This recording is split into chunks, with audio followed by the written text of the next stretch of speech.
ಇಲ್ಲಿಯವರೆಗೆ ನಮ್ಮ guarantee T V channel ಒಂದು ಡಿಜಿಟಲ್ ಮೀಡಿಯಾ ಆಗಿ ರಾಜ್ಯಾದ್ಯಂತ ಒಂದು ಸುದ್ದಿಯನ್ನು ನೀಡ್ತಾ ಇರ್ತಕ್ಕಂಥ ಒಂದು ಚಾನಲ್ ಆಗಿತ್ತು. ಇನ್ನು ಮುಂದೆ ಸ್ಯಾಟಲೈಟ್ ಚಾನಲ್ ಆಗಿ ರಾಜ್ಯಾದ್ಯಂತ ಸುದ್ದಿಯನ್ನು ಪ್ರಸರಣ ಮಾಡ್ತಕ್ಕಂಥ ಒಂದು ಮಾಧ್ಯಮವಾಗಿ ಹೊರಹೊಮ್ಮಲಿದೆ. ಆ ಹಿನ್ನೆಲೆಯಲ್ಲಿ ಈ ಒಂದು ಗ್ಯಾರಂಟಿ ಚಾನಲ್ ಅವರ ಘೋಷವಾಕ್ಯ ಸುದ್ದಿ ಖಚಿತ, ನ್ಯಾಯ ನಿಶ್ಚಿತ ಅಂತ ಹೇಳಿ ಇದೆ. ಈ ರೀತಿ ಇಡೀ ಕರ್ನಾಟಕ ರಾಜ್ಯದ 6 ಕೋಟಿಗೂ ಹೆಚ್ಚಿನ ಜನರಿಗೆ ನ್ಯಾಯವನ್ನು ಕೊಡಿಸ್ತಕ್ಕಂಥ ಒಂದು ಒಳ್ಳೆಯ ಸುದ್ದಿ ಬಿತ್ತರಿಸುವ ಮಾಧ್ಯಮವಾಗಿ ಹೊರಹೊಮ್ಮಲಿ.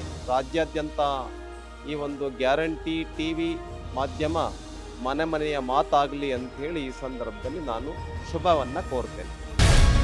ಗ್ಯಾರಂಟಿ ನ್ಯೂಸ್, ಸುದ್ದಿ ಖಚಿತ, ನ್ಯಾಯ ನಿಶ್ಚಿತ.